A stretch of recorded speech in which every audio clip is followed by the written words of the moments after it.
तराल कश्मीर में मंगल की दोपहर प्रोकेयर के नाम से क्लिनिकल लैबोरेटरी का इफ्तिताह किया गया। इस दौरान सिटीजन काउंसिल तराल के चेयरमैन फारूक तराली मेहमान खुसूसी के तौर पर मौजूद थे।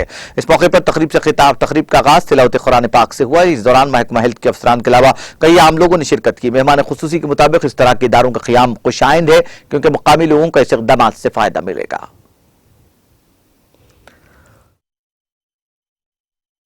काम कर रही हैं, मगर आज सब डिस्ट्रिक्ट तराल के लोगों के लिए, खुसूसन जो मरीज हैं उनके लिए सबसे बड़ी खुशखबरी ये है कि आज तराल में प्रोकेयर नाम की एक क्लिनिकल लेबोरेटरी का एहतमाम किया गया, इफ्तिताह किया गया और इसमें वो सारे टेस्ट्स होने वाले हैं जो आज तक यहाँ तराल में नहीं होते थे।